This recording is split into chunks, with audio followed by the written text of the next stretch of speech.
नमस्कार, आदाब, सत श्री अकाल, वेलकम, सुस्वागतम है सभी बच्चों का आज आपके इस प्यारे से प्लेटफॉर्म डियर लर्नर्स पर। प्यारे बच्चे, आप सभी जानते हैं मैं हूं शशांक तिवारी। मैं आपके साथ डिस्कस करता हूं सीडीपी का एक बहुत ही बेहतरीन सा सेक्शन। मैं रोज आपके साथ डिस्कस करता हूं। इस समय मैं डिस्कस कर रहा हूं प्रीवियस ईयर पेपर्स, और आप जिनमें बहुत ही ज़्यादा इंटरेस्ट दिखा रहे हैं और भारत की किसी भी परीक्षा को आप देने जा रहे हैं तो आपको सबसे पहले एक रणनीति के तहत काम करना चाहिए कि आप कुछ पढ़ें ना पढ़ें, लेकिन आप प्रीवियस ईयर पेपर या पुराने आए हुए विगत वर्षों के पेपर्स को जरूर सॉल्व करें, क्योंकि उनसे ही आपको 70% पेपर मिलेगा। और ऐसा मेरा विश्वास है और ऐसा मेरा अनुभव भी रहा है, क्योंकि मैंने दोनों पर एक बार सीटेट किया हुआ है। और आप कोई भी पेपर, मैं शिक्षण करता हूँ, मैं पढ़ाता हूँ, तो मैं अपने डेली के जो हमारा जो एक्सपीरियंस रहता है उसमें मैं डेली यही देखता हूँ कि अगर कभी भी अगर हम बात करते हैं पेपर्स की, तो पेपर्स जो होते हैं वो जरूर प्रीवियस ईयर से जरूर पाए जाते हैं और 70% तक पेपर प्रीवियस ईयर से आता है, और बाकी हम आपको सिखा देंगे। शुरू करते हैं आज का ये वीडियो, बड़ा प्यारा सा हम आपके साथ डिस्कस करेंगे आज ये वीडियो। देखिए, ये 2012 जनवरी 2012 में जो पेपर हुआ था, 1 से लेकर के 5 तक का जो पेपर हुआ था, 1 से लेकर के 5 तक का जो पेपर हुआ था, वहां का आपको हम ये पेपर 2012 जनवरी का हम आपके साथ में डिस्कस कर रहे हैं। तो बहुत सी ध्यान से देखिए, सुनिए। डिस्कशन थोड़ा सा लंबा चलता है, लेकिन आपको समस्त बातें समझ में जरूर आएंगी। शुरू करते हैं आज की इस वीडियो को। प्रश्न नंबर 1 से शुरू करते हैं। मैंने अपनी फोटो आज इंग्लिश वाले सेक्शन की तरफ रखी, क्योंकि हमारे ज़्यादातर बच्चे जो हैं वो हिंदी मीडियम से ही आते हैं, इसलिए याद रखिएगा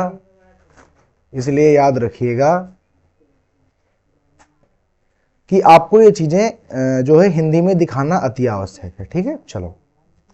जब बच्चा फेल होता है तो इसका तात्पर्य क्या है? देखिए, कोई भी अगर बच्चा है किसी भी इंस्टीट्यूशन में है और जब वो फेल हो जाता है तो इसका तात्पर्य क्या होता है?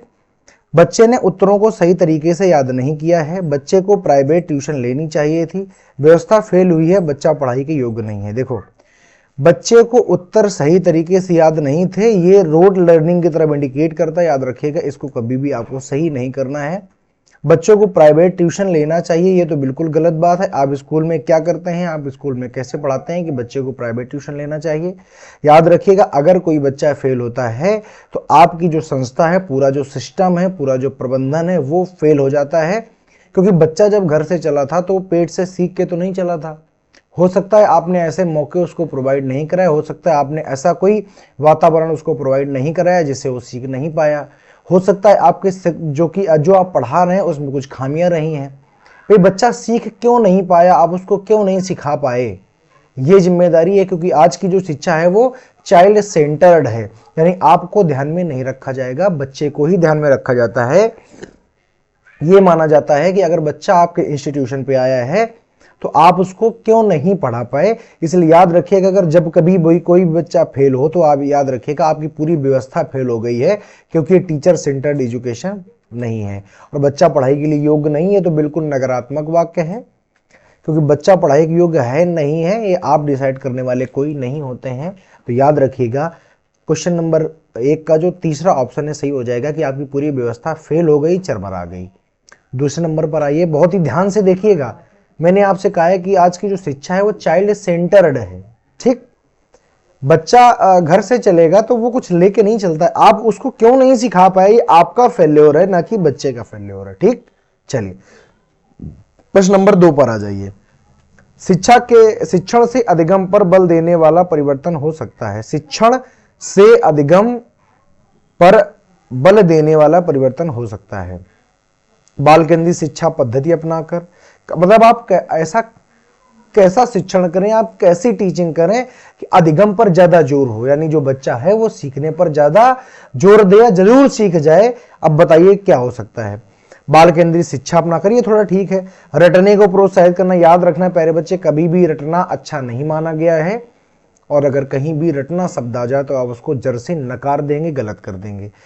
अग्र शिक्षण की तकनीकी अपनाकर, बिल्कुल गलत बात है। अग्र शिक्षण का है पहले से ही उसको सिखा दें, यार स्कूल में आया है उसको बैठने दो, उसको मिलने दो, उसको उसका सामाजिकरण तब सिखाएंगे कि पहले ही अग्र सिखा, अग्र माने पहले, देखो लिखा हुआ है एडॉप्टिंग, लिखा है फ्रंटल, ये सब बेकार चीजें, इंटरम फ्रंटल टीचिंग नहीं करनी है। परीक्षा परिणामों पर और परिणामों पर तो कभी केंद्रित होना ही नहीं है। याद रखिएगा, अगर आपको शिक्षण से अधिगम पर अधिक बल देना है तो आप बाल केंद्रित शिक्षा पद्धति को अपनाइए। देखो लिखा है एडॉप्टिंग चाइल्ड सेंटर्ड पेडागोजी। याद रखिएगा, जब आप चाइल्ड सेंटर्ड पेडागोजी मतलब जैसा बच्चा सीखना चाहता है आप उसको उसी फॉर्म पे सिखा रहे हैं, तभी वो सीखेगा। मान लीजिए कोई एक बच्चा है जो खेल विधि से सीखना चाह रहा है, उसको खेल विधि से सिखाइए। कोई ऐसा बच्चा है जो खोज विधि से सीखना चाहता है, एक्सपेरिमेंटल चीज तरीके से सीखना चाहता है, आप उसको वैसे सिखाइए। तो आपको अगर शिक्षण में अगर ऐसा आप प्रभावी टीचिंग करें कि बच्चा सीखे, इसके लिए आप बच्चे के हिसाब से चलिए, चाइल्ड सेंटर्ड होकर के आपको चलना पड़ेगा। चलिए बात करते हैं हम तीसरे प्रश्न की। बीजों का अंकुरण संकल्पना के शिक्षण की सबसे प्रभावी पद्धति है। बीजों का अंकुरण संकल्पना के शिक्षण, मान लीजिए आप क्या कर रहे हैं, इसमें कह रहा है कि बीजों का अंकुरण संकल्पना माने बीजों के अंकुरण का कॉन्सेप्ट आप बच्चों को पढ़ाना चाह रहे हैं कि बीज कैसे अंकुरित होते हैं। अब इसके शिक्षण के लिए सबसे प्रभावी चीज पद्धति क्या है, देखो लिखा है विद्यार्थियों द्वारा पौधे के बीज बोना और उसके अंकुरण के चरणों का अवलोकन करना, यह सबसे बेस्ट मेथड है। नीचे वाले भी पढ़ लेते हैं। श्याम पट पर चित्र बना वर्णन करना बिल्कुल गलत बात है। आपने क्या किया कि बोर्ड पर एक चित्र बना दिया और बच्चों से कहा कि इसको देख लीजिए, गलत चीज है बिल्कुल।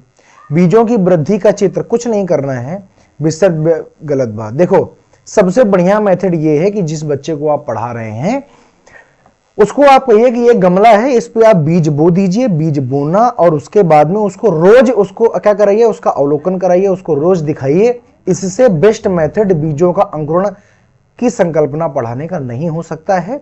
याद रखिएगा, आपको लर्निंग बाय डूइंग करानी है, यानी बच्चे को करके सिखाना है। तो मुझे नहीं लगता कि इससे ज्यादा अच्छा कोई करके सीखने का उदाहरण हो सकता है। आई होप आपको समझ में आया होगा। आगे आ जाओ, चौथा नंबर प्रश्न कहता है समावेशी शिक्षा यानी इंक्लूसिव एजुकेशन किसकी वकालत करती क्या है। कक्षा में विविधता का उत्सव मनाती, थोड़ा ठीक है। दाखिले संबंधी कठोर प्रक्रियाओं को, बस यहीं से गलत हो गया।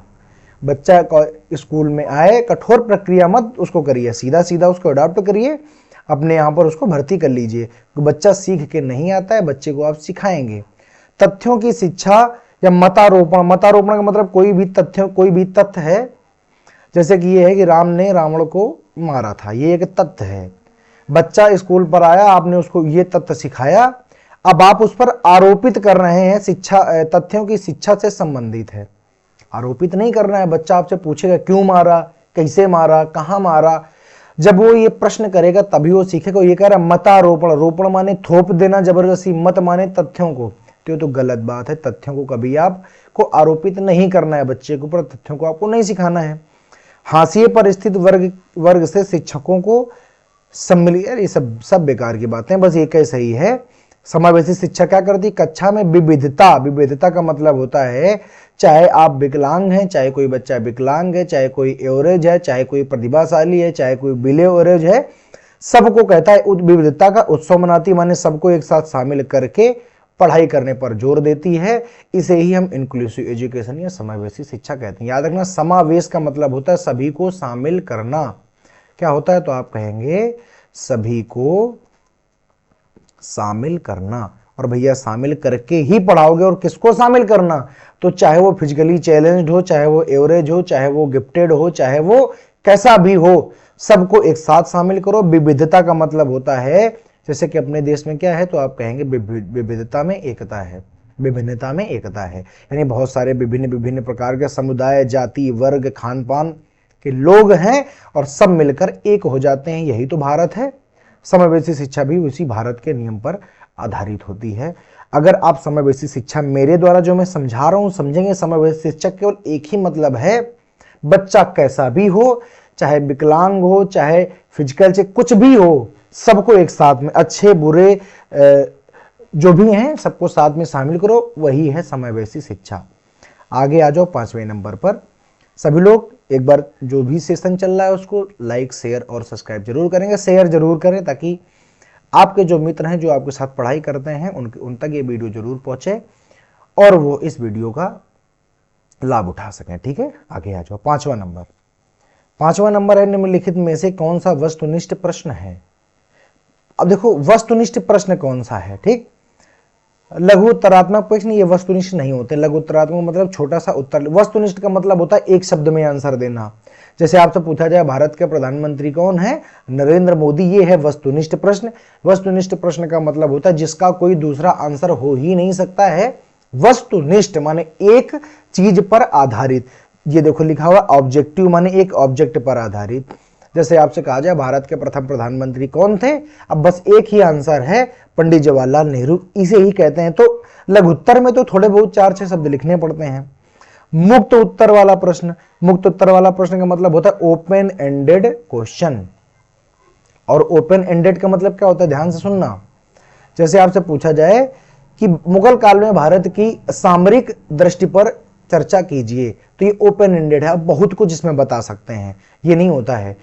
वस्तुनिष्ठ जो प्रश्न होते हैं वो क्या होते हैं, वो होते हैं आपके ओपन नहीं होते, बंद छोर वाले अंत होते हैं, यानी क्लोज एंडेड प्रश्न होते हैं जो वस्तुनिष्ठ। क्लोज एंडेड का मतलब क्या है, आपसे पूछा गया कि बताओ प्रथम प्रधानमंत्री कौन है, आपने कहा जवाहरलाल नेहरू, ये क्लोज एंडेड है, इसमें कुछ और ऐड ही नहीं कर सकते हैं।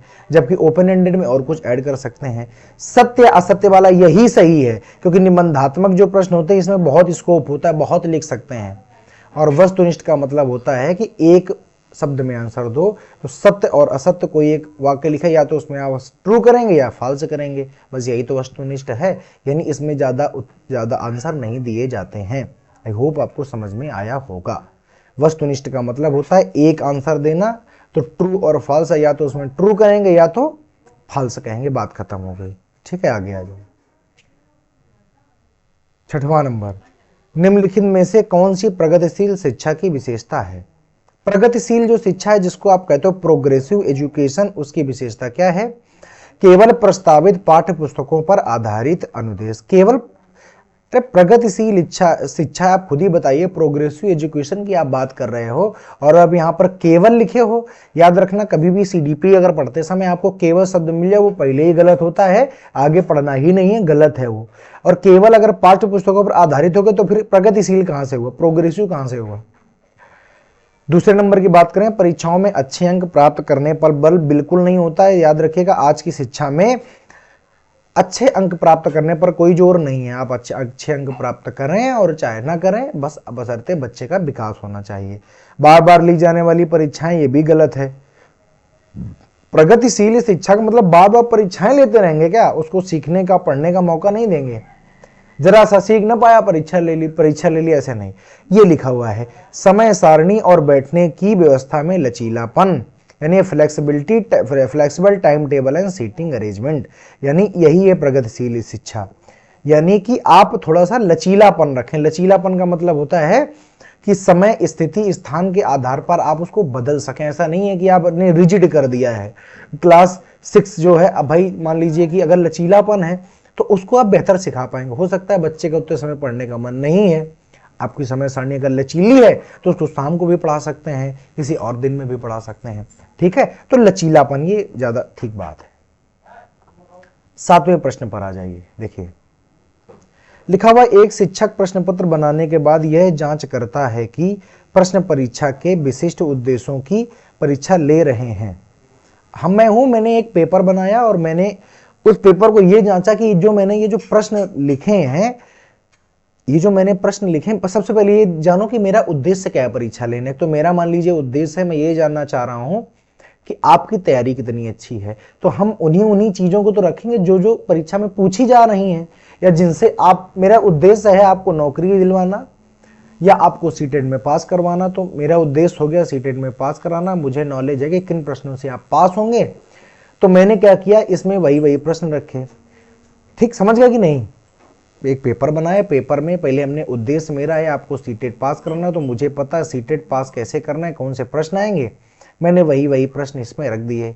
यह मुख्य रूप से प्रश्न की या के फिल इन द ब्लैंक्स के बारे में बताता है। ठीक, देखो प्रश्नों के प्रकार के बारे में नहीं बताता है। विश्वसनीयता क्या होती है, याद रखो, विश्वसनीयता का मतलब होता है एक प्रश्न पत्र आपने बनाया और उसमें 50 नंबर पहले भी आ रहे थे और 50 नंबर अभी भी आ रहे हैं। यानी क्या है, या आप कह सकते हो कि मान लीजिए अगर प्रश्न नंबर 1 का ए नंबर सही है तो यही होती है क्या, रिलायबिलिटी यानी विश्वसनीयता। मतलब आपने अगर कह दिया कि ए इसका प्रश्न जो इसका ऑप्शन ए सही है तो फिर हमेशा ए सही होना चाहिए, तो ऐसी कोई बात तो है नहीं। देखो वैधता जो होती है, तो वैधता का मतलब होता है आप देखो वैलिडिटी। वैलिडिटी का मतलब होता है ये वैलिड कितना है। देखो वैसे हम आपको बताएं तो इसका आंसर तो होना चाहिए था वैधता। वैधता का मतलब होता है कि जिसके बारे में हमने इस प्रश्न पत्र को जिस उद्देश्य को लेकर के बनाया था उस उद्देश्य को पूरा कर रहा है कि नहीं कर रहा है, उतनी वैलिडिटी है कि इसकी नहीं है। लेकिन आयोग ने सही किया था, याद रखिएगा, आयोग ने सही किया है कंटेंट कवरेज यानी विषय वस्तु को शामिल करना, लेकिन हम इसको नहीं मानते हैं। लेकिन मैं आपको बता दे रहा हूं कि अगर हम बात करें सीबीएसई बोर्ड के हिसाब से, तो याद रखना उसने सही किया है संपूर्ण विषय वस्तु को शामिल करना, लेकिन मेरे हिसाब से सही है वैधता, क्योंकि विशिष्ट उद्देश्यों की पूर्ति के लिए जो भी प्रश्न बनाए गए हैं और अगर वो उन उद्देश्यों की प्राप्ति करा देते हैं तो वही तो वैलिडिटी है।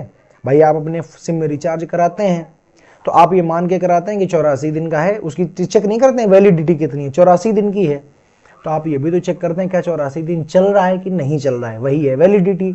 ऐसे ही मैंने पेपर बनाया, मेरा उद्देश्य था आपको सीटेट में पास कराना, तो मेरे पेपर का उद्देश्य क्या हुआ, सीटेट में पास कराना, यही तो उद्देश्य था, और उसी के हिसाब से हमने उसमें प्रश्न डाले। तो अगर वो सीटेट को पास करा देते हैं तब तो ठीक है, और नहीं कराते हैं तो प्रश्न पत्र के बारे में तो मेरे हिसाब से वैधता होना चाहिए था। लेकिन आयोग ने सही किया है ये वाला, मैंने आपको बता दिया, इसको याद रखिएगा, आयोग ने क्या सही किया और मेरे हिसाब से क्या आप भी क्या सही करेंगे।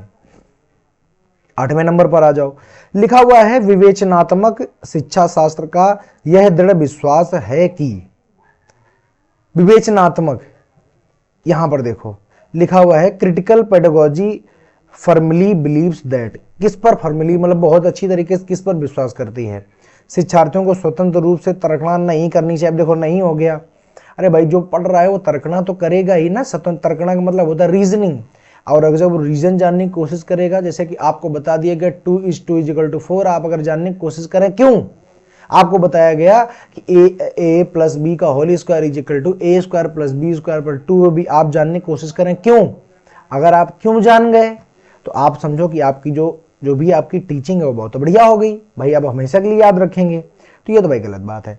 बच्चे स्कूल से बाहर क्या सीखते हैं, यह अप्रासंगिक का है, क्यों अप्रासंगिक है भाई, अरे आप बताइए क्या स्कूल हमको ये सिखाता है कि पोटी करने के बाद में उसको साफ कैसे किया जाता है, तो अप्रासंगिक कैसे हो गया, समझ रहे हैं ना मेरी बात। खाना कैसे स्कूल सिखाता है क्या, माँ सिखाती है, घर में सिखाया जाता है। दूसरे के प्रति दया भाव क्यों दिखानी है, यह कैसे आती है, खेलने से आती है, खेल के मैदान पे आती है। तो ये आप कैसे कह सकते हैं कि स्कूल के बाहर का जो सीखना है वो अप्रासंगिक नहीं, क्योंकि वही असली सीखना तो वही होता है। शिक्षार्थियों के अनुभव और प्रत्यक्षण महत्वपूर्ण होते हैं, ये थोड़ी बात ठीक है। एक शिक्षक को हमेशा कक्षा कक्ष के अनुदेशन का नेतृत्व करना है, देखो लिखा हुआ है the teacher should always lead.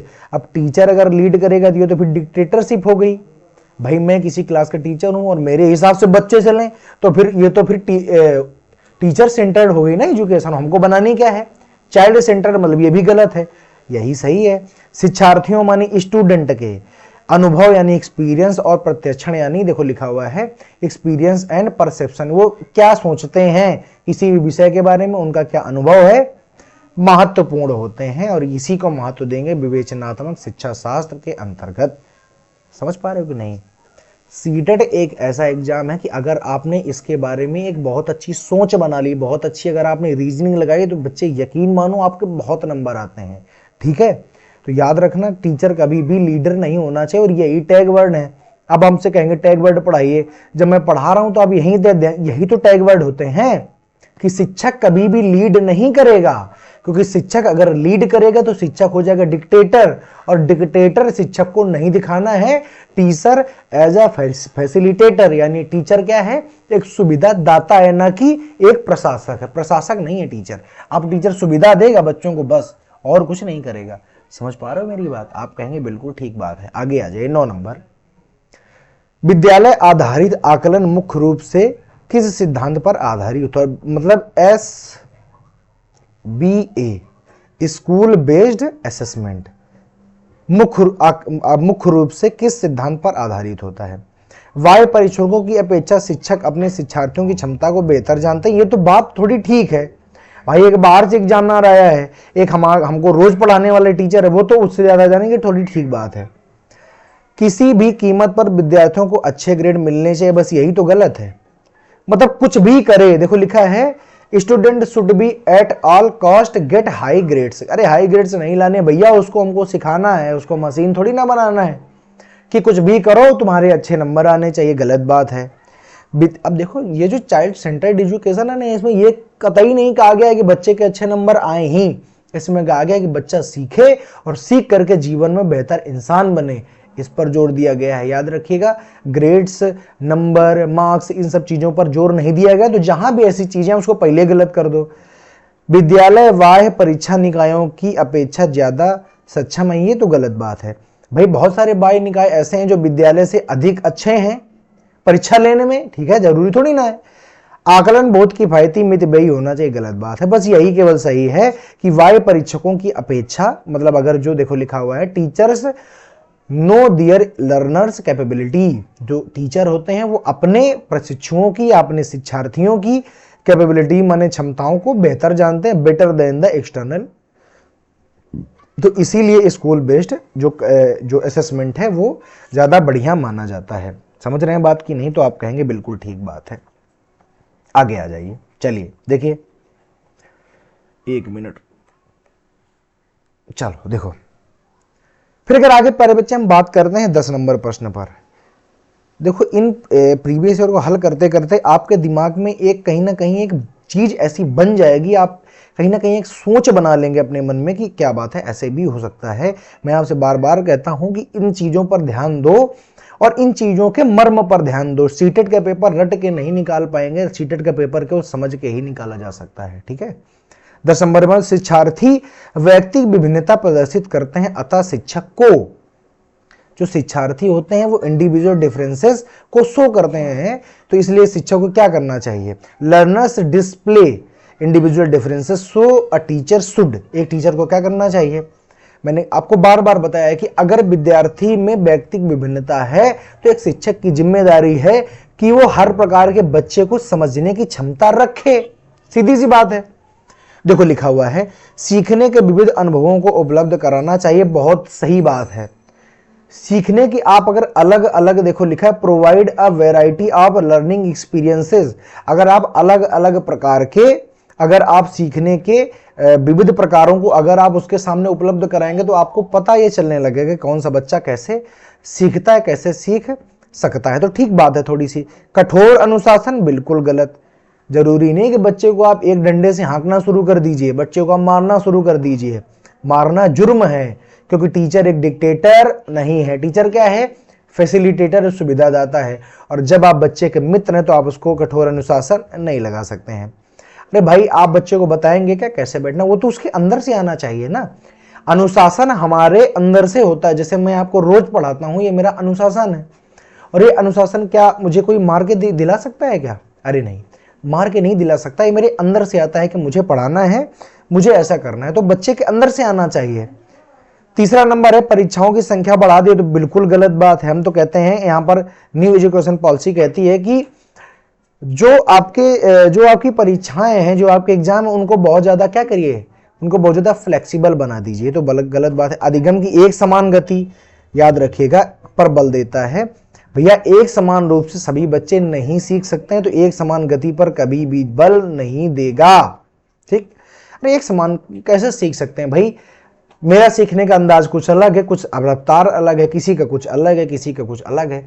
एक क्लास में अगर 50 बच्चे हैं तो 50 के 50 का सीखने का तरीका, अंदाज, गति सब अलग अलग होती है। तो ये गलत है। बस यही सही हो जाएगा कि भैया उसको सीखने के विविध अनुभव प्रोवाइड कराइए, तब आप बच्चे को व्यक्ति विभिन्नता को प्रदर्शित कर पाएंगे, ठीक। आई होप आपको समझ में आया होगा। याद रखिएगा मैं आपको रोज पढ़ाता हूं, इंडिविजुअल डिफरेंसेस के ऊपर हर पेपर में 3 से 4 प्रश्न आपको जरूर मिलेंगे, ठीक। इंडिविजुअल डिफरेंसेस का बस एक ही मतलब होता है कि क्लास में बैठे हुए समस्त बच्चे एक दूसरे से अलग हैं और उन सभी बच्चों को आपको लेकर के चलना है। अब आपको दिमाग लगाना है कि कैसे लेकर के चलना है। 11 नंबर में आ जाइए। निम्नलिखित में से कौन सा विकास का सिद्धांत है?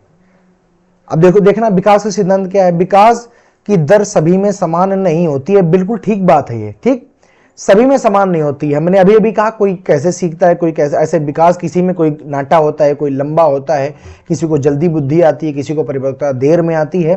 ठीक बात है। विकास हमेशा रेखीय होता है, गलत बात है।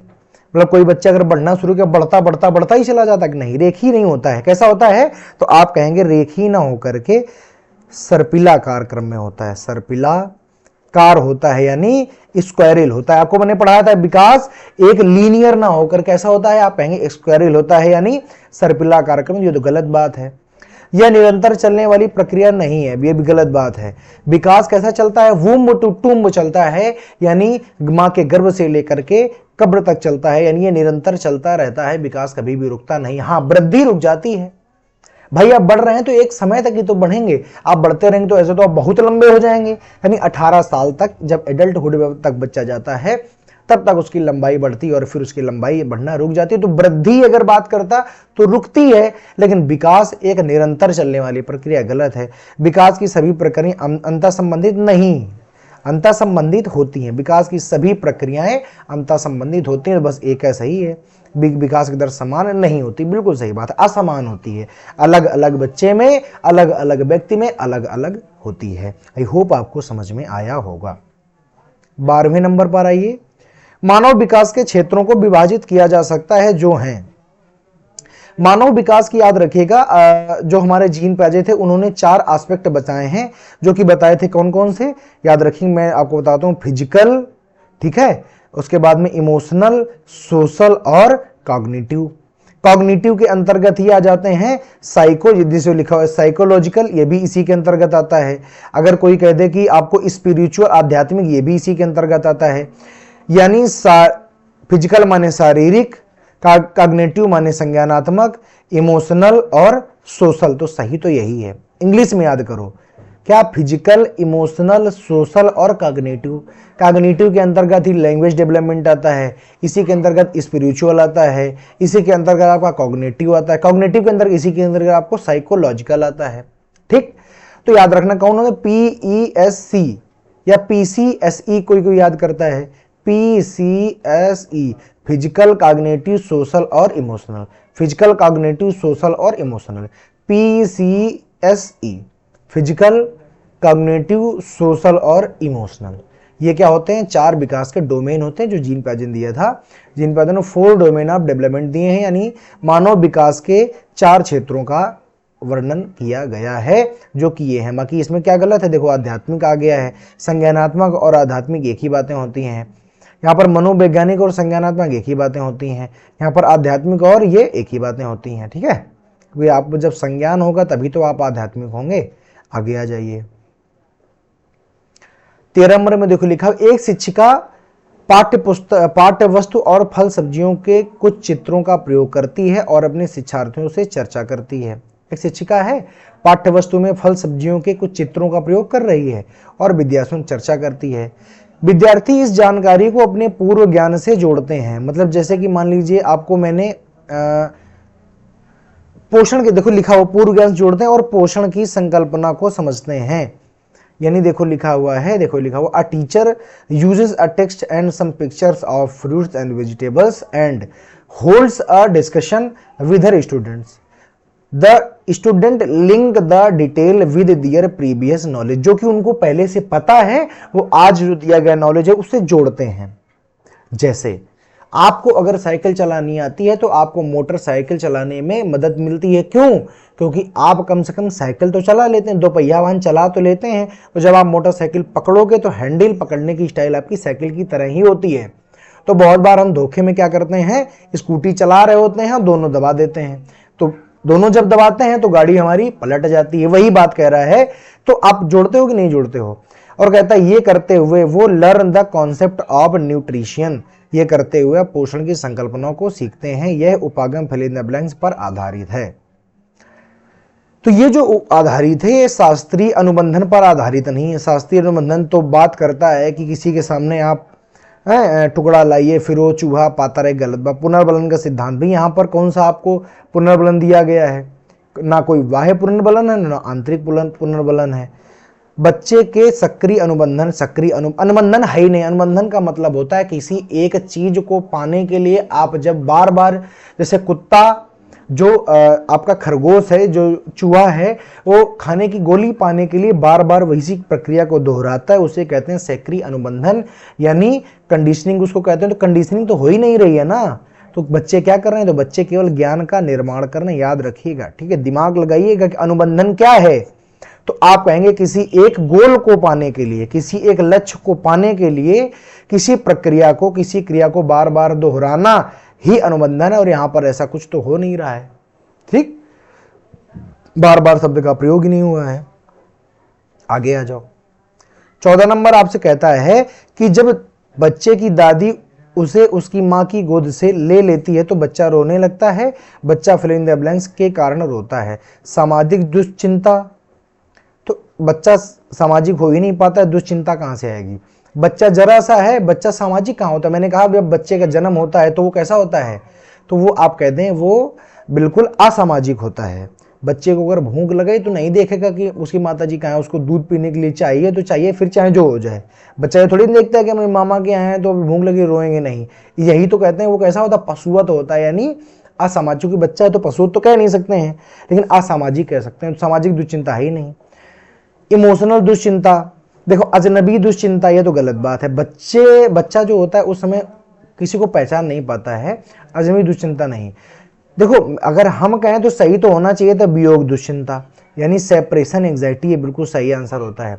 लेकिन आयोग ने सही किया है इमोशनल दुश्चिंता। देखो आयोग है, कुछ भी सही कर सकता है, आप उससे कुछ कह नहीं सकते हैं। लेकिन एक बार पूछेंगे सर जी सही क्या होना चाहिए, याद रखिए मैंने जहां तक जितने भी सिद्धांत पढ़े हैं, मुझे जहां तक आता है वियोग दुश्चिंता होना चाहिए। क्योंकि बच्चा उतने समय तक सिर्फ अपनी माँ की धड़कन या सिर्फ अपनी माँ पर ही भरोसा करता है और संवेगात्मक विकास उसमें नहीं हुआ होता है, ठीक है, बहुत बात पर होता है। संवेग कब आते हैं उसमें? बहुत बाद में आते हैं, याद रखना। तो सेपरेशन हो जाएगा, ये सही है मेरे हिसाब से। आयोग ने सही किया है आपके क्वेश्चन नंबर 2 को। तो याद रखिएगा कई बार आयोग से गलत भी होता है। सही क्या है? वियोग दुश्चिंता। कोई भी छोटा बच्चा हो, मां से ले लीजिए, वो रोएगा। आगे आ जाओ। 15 नंबर प्रश्न कहता है शिक्षा के संदर्भ में समाजीकरण से तात्पर्य। अब देखो समाजीकरण से तात्पर्य होता है, अगर केवल समाजीकरण पूछे, मान लो आपसे पूछ रहा है कि बताओ भैया कि समाजीकरण से क्या तात्पर्य है, तो आप कहोगे समाज के द्वारा बनाए गए मानदंडों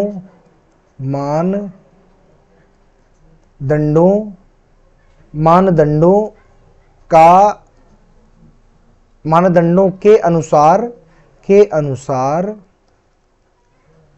खुद को अनुकूलित करना या खुद को उसके हिसाब से डालना, ये क्या है? समाजीकरण है। लेकिन बात कर रहा है कि बताओ शिक्षा के अनुसार क्या है, तो आप कहेंगे देखिए अगर बात किया जाए शिक्षा के अनुसार सामाजिक वातावरण में, समाजीकरण क्या है कि समाज के द्वारा बनाए गए मानदंडों के अनुसार खुद को अनुकूलित करना। लेकिन अगर बात किया जाए शिक्षा की, तो शिक्षा में है, सही अभी भी यही है, सामाजिक वातावरण। लेकिन यहां पर क्या है कि भैया आपको अगर शिक्षित होना है तो सामाजिक वातावरण बढ़िया होना चाहिए, में अनुकूलित और समायोजन करना, ठीक है, अनुकूलन और समायोजन करना। अगर आप अपने बच्चे को पढ़ाना चाहते हैं तो घर का माहौल बहुत अच्छा रखिए। तो जब शिक्षा के संदर्भ की बात करेगा तो बस वातावरण शब्द और जुड़ जाएगा। और अगर करे सामाजीकरण क्या है, तो याद रखना सामाजीकरण क्या है, तो आप कहेंगे अपने आप को या बच्चे को समाज के द्वारा बनाए गए मानदंडों के हिसाब से उसको उन हिसाब से अनुकूलित करना ही क्या कहलाता है? आप कहेंगे समाजीकरण कहलाता है। जैसे अगर कहा जाए कि जैसे हम सभी को एक बात पता है कि अपने माँ बाप की सेवा करनी चाहिए, ये क्या है? तो आप कहेंगे एक सामाजिक मानदंड है, और इस पे हम अगर अपने आप को भी अनुकूलित कर लेंगे तभी हम सामाजिक हैं, ठीक है। और यूं ऐसे छोड़ के भाग जाना तो सामाजिकता तो नहीं हुई, समझ गए ना, वही बात है। तो ये वातावरण सब दो जुड़ेगा। बाकी अपने सामाजिक गलत, बड़ों का सम्मान करना, यह सामाजिकरण नहीं होता है, सामाजिकरण के अंतर्गत आता है, सामाजिकरण थोड़ी ना है।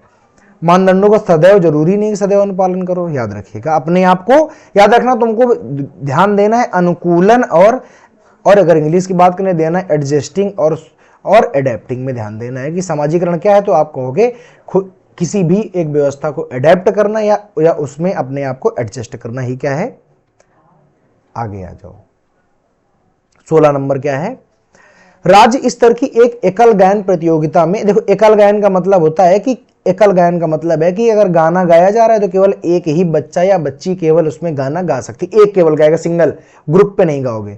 प्रतियोगिता के लिए विद्यार्थियों को तैयार करते समय एक विद्यालय लड़कियों की वरीयता, याद रखना, देखो लड़कियों को वरीयता थी, मैंने कहा था एक बात आपको बताई थी, एक शब्द होता है प्यारे बच्चे, जेंडर बायस, हिंदी में कहा जाता है लैंगिक पूर्वाग्रह। देखो एक बात हमेशा याद रखना, पूर्वाग्रह, अगर कभी भी लड़कियों को या लड़कों को ज्यादा प्रधानता अलग अलग मिलनी शुरू, जैसे कि हमने आपको पढ़ाया था कि रेसलिंग जो होती है, कुश्ती होती है, उसमें लड़कों को ज्यादा वरीयता दे रहा है, वो भी लैंगिक पूर्वाग्रह है। आप कौन होते हैं ये डिसाइड करने वाले कि कौन कैसा काम करेगा। आपको ये भगवान ने बनाया, मुझे भी भगवान ने बनाया, अब हम डिसाइड करेंगे ना आप कौन होते हैं। तो याद रखिएगा ये वैश्विक प्रवृत्तियां नहीं है, प्रयोजन नहीं है, ये नहीं है, बस लैंगिक पूर्वाग्रह, और इंग्लिश में ज्यादा याद रखना जेंडर बायस। क्या होता है? Gender bias. 17 नंबर में आ जाओ, वाइगोत्स्की बच्चों के सीखने में निम्नलिखित में से किस कारक की महत्वपूर्ण भूमिका मानते हैं? याद रखना समाज, रट के रखो क्योंकि इन्होंने दिया है सामाजिक सांस्कृतिक सिद्धांत। क्या दिया है? सामाजिक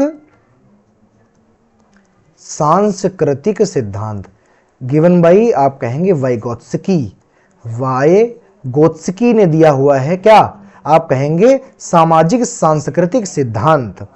याद रखना ये कहते हैं कि बच्चे को सीखने के लिए उसकी संस्कृति और समाज सबसे ज्यादा अहम भूमिका निभाते हैं, जबकि जीन पियाजे का कहना कुछ और है। ठीक है, याद रखिए, क्योंकि इन्होंने सिद्धांत ही यही दिया। तो जब भी कभी समाज से सीखना, संस्कृति से सीखने की बात आ जाए तो बिना हिचक के आप सामाजिक लगा देंगे, बाकी सब गलत है। आनुवंशिक की बात नहीं करते हैं, नैतिक की बात कोहलबर्ग करते हैं, शारीरिक की बात आपके कौन करते हैं? तो आप कहेंगे कि पियाजे साहब करते हैं।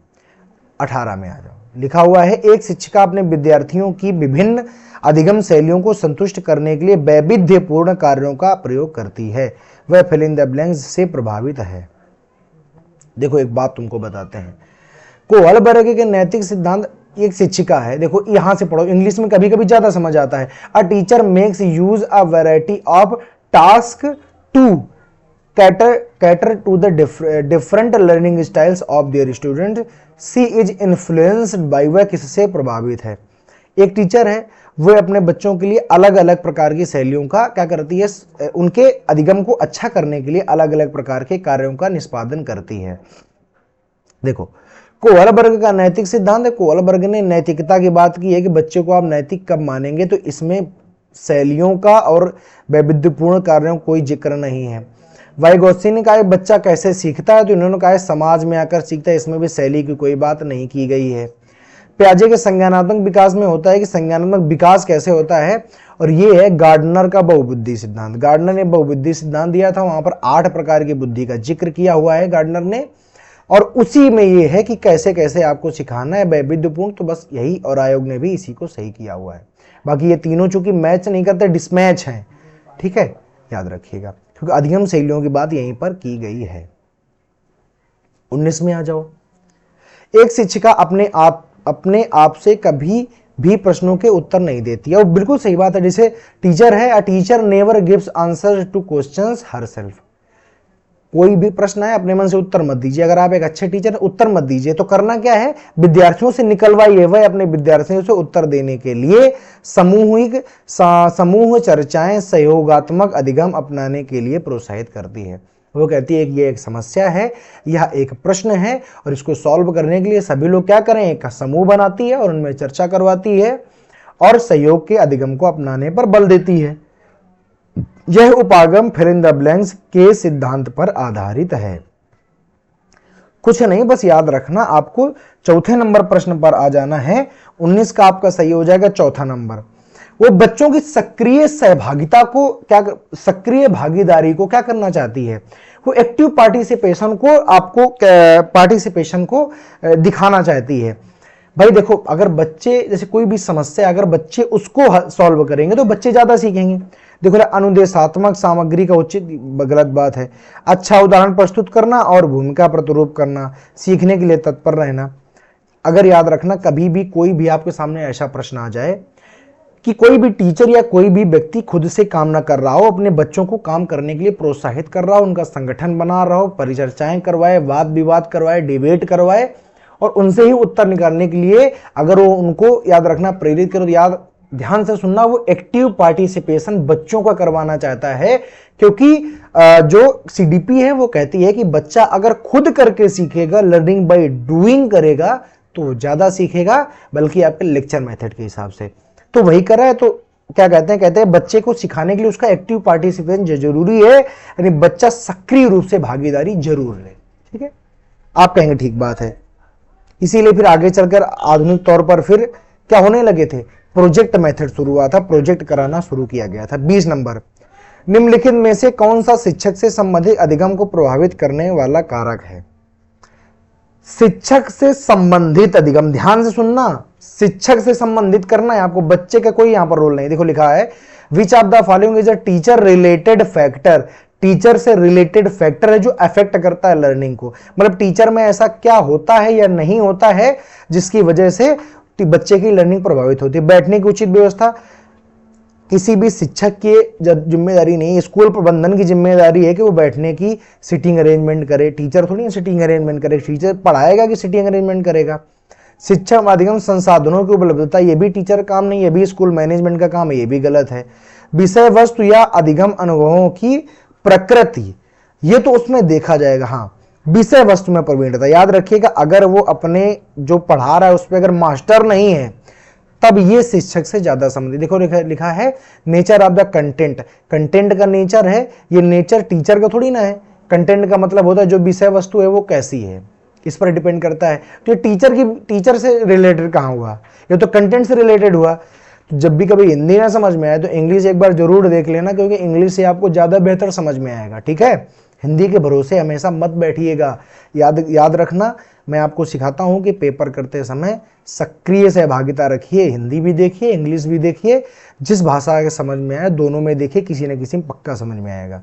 और अगर टीचर को अगर mastery over the subject matter, अगर जो पढ़ा रहा है उसमें अगर उसकी मास्टरी नहीं है तो लर्निंग जरूर प्रभावित होगी, वो गलत पढ़ाएगा। ठीक है, आगे आ जाओ। 21 नंबर, कोहल वर्ग के अनुसार शिक्षक बच्चों में नैतिक मूल्यों का विकास कर सकता है। धार्मिक शिक्षा देकर, याद रखना, धार्मिक शिक्षा बैन है, आप किसी भी संस्था में धर्म की शिक्षा नहीं दे सकते हैं, बैन है भारत में। व्यवहार के स्पष्ट नियम, अच्छा आप नियम बनाएंगे कि बच्चा कैसे व्यवहार करेगा, तो बिल्कुल गलत बात है। अरे आप कौन होते हैं बताने वाले कि वो कैसा करेगा, पहले गलती करेगा तभी आप उसको सिखाइए। नैतिक मुद्दों पर चर्चा में उन्हें शामिल करके, ये थोड़ा ठीक है। देखो लिखा कैसे व्यवहार किया जाए, इस पर कठोर निर्देश जीवन में कभी नहीं देना, याद रखिएगा।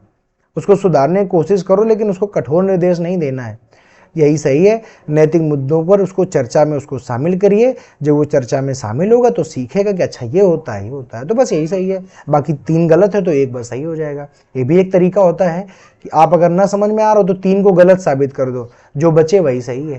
ठीक, आगे देखो, छोटे शिक्षार्थियों को कक्ष में समवयस्कों के साथ अंतःक्रिया करने के लिए प्रोत्साहित करना चाहिए, जिससे वे एक दूसरे के प्रश्न उत्तर सीख सकें।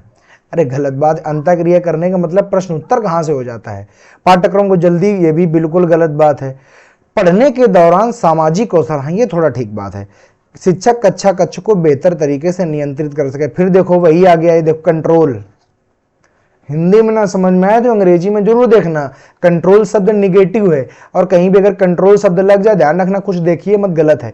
क्योंकि आपको कंट्रोल नहीं करना है, आपको वैसा माहौल देना है पर आप कंट्रोल नहीं करोगे किसी चीज को। ठीक, समझ पा रहे हो? तभी मैं कहता हूं हिंदी भी पढ़ो और साथ का साथ इंग्लिश भी पढ़ो। कंट्रोल जहां भी शब्द है गलत है। देखो लिखा था नियंत्रित, नियंत्रित थोड़ी ना करना है। बस यही है कि छोटे विद्यार्थियों को कक्ष में समवयस्कों के साथ अंतःक्रिया करने के लिए क्यों प्रोत्साहित करते हो? वो पढ़ेंगे, इसके दौरान सामाजिक कौशल भी सीखेंगे। भैया जब आप खुद ही बताइए, आप 10 लोग जब आप एक टीम में बैठेंगे तो आप में टीम की भावना आती है, आप अपनी टीम के लिए खड़े रहते हैं, बच्चे अपनी टीम के लिए मर मिटने के लिए तैयार हो जाते हैं। भारत की टीम है, भारत की टीम में 11 खिलाड़ी खेलते हैं और सब खिलाड़ी कितने कोऑर्डिनेशन से खेलते हैं, तो कहीं ना कहीं सामाजिकता भी तो आती है। आप कहेंगे ठीक बात है, आगे आ जाइए। अगर हम बात करते हैं प्यारे बच्चे 23 नंबर प्रश्न की 23 की, जब एक निर्योग बच्ची मतलब डिसेबल है, डिसेबल बच्चा पहली बार विद्यालय आता है तो शिक्षक को क्या करना चाहिए? नियोजक अनुसार उसे विशेष विद्यालय में, बस यही गलत है। मैंने क्या कहा, समावेशी शिक्षा क्या कहती है कि एक साथ बिठाओ, समावेशी शिक्षा का नियम यहां पर लगाओ। विशेष विद्यालय में भेजना होता तो तुम्हारे विद्यालय में आता क्यों? गलत बात है। उसे अन्य विद्यालयों से अलग करना है, बस ये भी सबसे गलत बात है, अलग नहीं करना है कभी भी।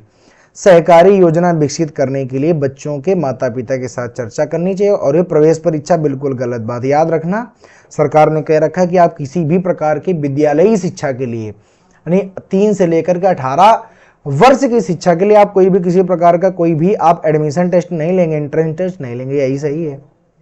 सहकारी योजना को विकसित करने के लिए बच्चों के माता पिता के साथ चर्चा करिए। बताइए कि सहकारी योजना को कैसे, मतलब आप सहयोग कैसे कर सकते हैं। उसके माता पिता, हो सकता है कुछ इक्विपमेंट उसके पास नहीं है, तो उनसे बात करके उसको दिलवा दीजिए, ठीक है, ये कर सकते हैं। याद रखना, ना ही उसको कभी भी, देखो कभी भी अगर विकलांगता की बात आ जाए, कभी भी कोई विकलांग बच्चा आए, कभी भी कोई डिसेबिलिटी की बात आए, बच्चे को कभी भी विशेष विद्यालय में बच्चा नहीं जाएगा, वो वाला ऑप्शन गलत होगा। कभी बच्चा अलग नहीं बैठेगा, वो वाला ऑप्शन गलत होगा। कभी भी उसको विशेष प्रकार से आप नियम नहीं बनाएंगे, गलत है। उसके लिए कोई एंट्रेंस एग्जाम नहीं रखेंगे, गलत है। और बच्चे उसका मजाक नहीं उड़ाएंगे, और आप भी उसको चुप रहने के लिए ऐसा कुछ नहीं कहेंगे, उसकी एक्टिव पार्टिसिपेशन को सम्मान देंगे। 24 नंबर प्रश्न, जीन पियाजे के संज्ञानात्मक विकास के चरणों के अनुसार इंद्रिय गामक या संवेदी प्रेरक अवस्था किसके साथ संबंधित है? बताना। संवेदी गामक का मतलब होता है 0 से 2 साल तक, जिसको आप कहते हो सेंसरी मोटर। क्या कहते हो? आप कहते हो सेंसरी मोटर स्टेज, इंग्लिश में कहा जाता है। बताओ, सेंसरी मोटर 0 से लेकर 2 साल तक है। दूसरे नंबर से पढ़ते हैं, तार्किक रूप से, देखो लिखा है ability to solve problem in logical. अरे बच्चा 2 साल में कब लॉजिकल होने लगा? विकल्पों के निर्वाचन के विश्लेषण, वो एनालिसिस कब से करने लगा, चूज कब से करने लगा? 0 से लेकर के 2 साल का बच्चा। सामाजिक नीतियों के सरोकार करके, कंसर्न अबाउट है, सब गलत है। बच्चा अनुकरण करता है, क्या करेगा? अनुकरण माने इमिटेट करता है, जैसे आप मुंह बनाएंगे वैसे ही बनाएगा, जैसे आप बोलेंगे वैसे ही बोलेगा, जैसे शब्दों का प्रयोग आप करेंगे बच्चा भी करेगा। स्मृति यानी और मानसिक निरूपण, बस यही सही हो गया। इमिटेशन से आपको समझ में आ जाएगा। 25 नंबर में आ जाइए, मानव व्यक्तित्व परिणाम है। अब याद रखना, अगर आपसे कहा जाए, देखो लिखा हुआ है ह्यूमन पर्सनालिटी, किसका परिणाम है? मैंने आपको बताया था, याद रखना, हेरिडिटी और इन्वायरमेंट यानी अनुवंशिकता और पर्यावरण की अंतःक्रिया का, बस यही सही है, बाकी सब गलत है। पालन पोषण का गलत, केवल वातावरण गलत, केवल अनुवंशिकता गलत, केवल कभी नहीं होता है। चाहे विकास हो, चाहे मानव व्यक्तित्व हो, चाहे मनुष्य का कुछ भी हो, दोनों का मिला जुला रूप है। ठीक, ये बहुत सरल होते हैं प्रश्न, बशर्ते आपको समझ में आने चाहिए। 26 नंबर, शिक्षण अधिगम प्रक्रिया में व्यक्तिगत रूप से ध्यान देना महत्वपूर्ण है, क्योंकि अगर कोई भी शिक्षण अधिगम टीचिंग लर्निंग प्रोसेस चल रहा है तो उसमें आप व्यक्तिगत रूप से ध्यान क्यों देंगे? देखो, विद्यार्थी हमेशा समूहों में ही बेहतर सीखते हैं, गलत बात है, ऐसी कोई जरूरी बात नहीं है। शिक्षक प्रशिक्षण कार्यक्रमों में ऐसा ही बताया जाता है, ये भी गलत बात है। पर इससे प्रत्येक शिक्षार्थी को अनुशासित नहीं करना है, बस यही तो गलत है। बच्चों की विकास की दर भिन्न होती है, वे भिन्न भिन्न तरीकों से सीखते हैं, यही सही है। मैंने क्या कहा था? इंडिविजुअल डिफरेंसेस, फिर से समझो, हर बच्चे में इंडिविजुअल डिफरेंसेस होते हैं, माने बच्चे में विकास की दर अलग होती है, बच्चे की सीखने की दर अलग होती है। तो अगर आप व्यक्तिगत रूप से ध्यान देंगे हर एक बच्चे में, तभी तो बेहतर सीख पाएगा। भाई आपको ये आइडेंटिफाई करना पड़ेगा कौन से बच्चे ऐसे हैं, अपने दिमाग में उसको बताना नहीं है, कौन से ऐसे बच्चे हैं जो स्लो लर्नर हैं, कौन से हैं फास्ट लर्नर हैं। उसी हिसाब से जब व्यक्तिगत ध्यान देंगे तब प्रत्येक बच्चे का विकास कर पाएंगे। बड़े सरल सरल से प्रश्न हैं, बस दिमाग लगाना, याद रखो। इतनी देर से आप देख रहे हैं, आपको ये पता चल रहा होगा कि रट के सीटेड पास नहीं किया जा सकता है। आपको प्रयास अगर अच्छा लग रहा है तो आप लाइक शेयर सब्सक्राइब जरूर करें चैनल को, और हमें सपोर्ट जरूर करें। चलते हैं 27 पर। निम्नलिखित में से कौन सी समस्या समाधान की वैज्ञानिक पद्धति का पहला चरण है? याद रखना, सबसे पहला चरण होता है कि सबसे पहले समस्या जो होती है, समस्या को सबसे पहले पहचानना होता है। प्रकलन देखो लिखा हुआ है, प्रकलन परीक्षण नहीं करना। प्रथम चरण के बाद प्रासंगिक जानकारी इकट्ठा करना नहीं, निर्माण करना नहीं। सबसे पहले समस्या के प्रति जागरूकता, इसी को कहते हैं पहचानो। सबसे पहले समस्या क्या है उसके प्रति जागरूक हो, यानी समस्या को पढ़ो, पहचानो, जानो सबसे पहले कि समस्या है कि फर्जी समस्या बनाया जा रहा है। सबसे पहले समस्या को पहचानो, उसके बाद फिर उसके विभिन्न पक्षों को जानो, फिर उसके बाद उसकी जानकारी अलग अलग से एकत्रित करो, फिर एक हाइपोथेसिस का निर्माण करो, मतलब एक परिकल्पना बनाओ कि इसको कैसे सॉल्व कर सकते हो। प्रथम चरण क्या है? तो प्रथम चरण आइडेंटिफाई द प्रॉब्लम, यानी समस्या के प्रति जागरूकता कहो, और चाहे इसको कहो कि भाई जब जागरूकता होगी तभी तो पहचान पाओगे, चाहे पहचान ना लिखो चाहे जागरूकता, एक ही बात है। आगे आ जाओ 28 नंबर प्रश्न में 28, निम्न में से कौन सा सीखने का क्षेत्र है? देखो जो सीखने के क्षेत्र होते हैं वो 3 प्रकार से बताए गए हैं, ध्यान से सुनना। एक तो होता है आपका अफेक्टिव होता है, दूसरा होता है इमोशनल, और अगला होता है आपका साइकोमोटर। ठीक, साइकोमोटर होता है अफेक्टिव, इमोशनल, साइकोमोटर। देखो अनुभविक नहीं होता, एक्सपीरियंशियल नहीं होता है, आध्यात्मिक नहीं होता है, व्यवसायिक नहीं होता है। सही क्या है? भावात्मक। दिमाग लगाना यहां पर देखो, मैंने कहा अफेक्टिव, इमोशनल और साइकोमोटर ये होते हैं। एक्सपीरियंशियल गलत, स्पिरिचुअल गलत, प्रोफेशनल गलत। सही क्या है? इफेक्टिव। चाहे ऐसे याद रखो, AEP, affective, emotional, psychomotor. Affective, emotional, psychomotor. अधिगम के जो क्षेत्र है ना वो बताते हैं 3 प्रकार के होते हैं, जो कि कौन बताता है? तो आप कहोगे ब्लूम टेक्सोनॉमी में बताया गया है। ब्लूम टेक्सोनॉमी में बताया गया है कि भैया सीखने के 3 स्तर होते हैं, जिनको कहते हैं संवेगात्मक और अफेक्टिव, इमोशनल और साइकोमोटर। जो कि अफेक्टिव जो है वही इमोशनल लगभग सेम होता है, लेकिन ये अलग अलग होते हैं थोड़े से। ठीक है। 29 नंबर, जब बच्चा कार्य करते हुए ऊबने लगता है तो इस किस बात का संकेत है? बच्चा काम कर रहा है पर बच्चा बोर हो रहा है। इसके लिए कार्य संभवतः कार्य यांत्रिक रूप से बार बार हो रहा है ना। बच्चा बुद्धिमान नहीं है, ऐसा थोड़ी ना होता है कि बच्चा ऊब रहा है तो बुद्धिमान नहीं होगा, जो नहीं ऊब रहा ऐसा कुछ नहीं है। बच्चे में सीखने की योग्यता नहीं, बिल्कुल गलत बात है। बच्चे को अनुशासित करने की जरूरत है, यह भी गलत बात है। सही कौन सा हो जाएगा? जिसको मैं गलत बता रहा हूं यही हो जाएगा सही। 1 मिनट रुक जाइए। देखिए कभी कभी क्या होता है, मैं आपको बता देता हूं, कभी कभी क्या होता है कि आपको, अब जैसे कि हमने ये गलत थोड़ा लग रहा है, गलत है, अगर कोई बेहतर ऑप्शन दिया होता तो इसको हम गलत कर देते, लेकिन अब जबकि सब गलत हैं तो सही क्या हो जाएगा? तो आप कहेंगे 29 का 1 सही हो जाएगा। सब गलत हैं, हो सकता है आप काम को यांत्रिक रूप से बार बार, मतलब मशीन की तरह उसे बार बार करने के लिए कह रहे हो, इसीलिए वो ऊब रहा है, सीधी सी बात है। ठीक, आप कहेंगे बिल्कुल ठीक बात है, तो बच्चा बुद्धिमान नहीं, ऐसा कभी भी आपको नहीं मानना है। सीखने की योग्यता नहीं, ऐसा तो होता ही नहीं है, सॉरी। और बच्चे को अनुशासित मत करिए। आज का लास्ट प्रश्न, आखिरी प्रश्न, 30 नंबर प्रश्न। प्राय शिक्षार्थियों की त्रुटियां फिल इन द ब्लैंक्स की ओर संकेत करती हैं।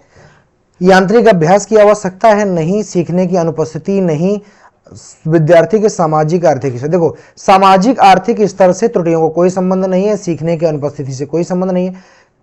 त्रुटियां देख करके, अब जैसे कोई भी एक बच्चा है वो बार बार गलती करे तो आप उसको देखकर यह समझ सकते हो कि ये कैसे सीखता है। भाई आप एक मेथड से पढ़ा रहे हो, वो समझता है और गड़बड़ करता है, समझता है गलत कर देता है, तो आप इस फैसले पर पहुंचोगे, आप ये जान जाओगे कि ये कैसे सीखता है। तो उसकी जो त्रुटियां होती हैं ना, ये आपको बताती हैं कि वो कैसे सीखता है।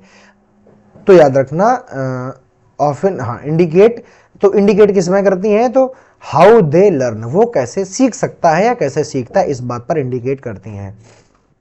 आई होप आपको ये जो 30 प्रश्नों की श्रृंखला है समझ में आई होगी। अगर आपको समझ में चीजें आई हैं तो आप लाइक शेयर सब्सक्राइब करें, हमारा सपोर्ट जरूर करें, क्योंकि आप हैं तो डीएल लर्नर्स है या कोई भी टीचर है, क्योंकि बिना, जैसे कि अगर भगवान है, भगवान के लिए भक्त ना मिले तो भगवान का कोई महत्व नहीं है। ऐसे अगर अध्यापक को कोई एक अध्यापक है और उसे पढ़ने वाले नहीं है तो अध्यापक का कोई अस्तित्व होता ही नहीं है। तो आप हैं तो हम हैं, इसीलिए आप सभी हमारा सपोर्ट करें, हमारे चैनल को लाइक करें, शेयर करें, सब्सक्राइब करें। तब तक आज यहीं पर मैं आपसे विदा लूंगा, कल आपसे मिलता हूं अगली एक नेक्स्ट क्लास पर, बहुत ही प्यारी सी क्लास पर। तब तक के लिए जय हिंद, नमस्कार।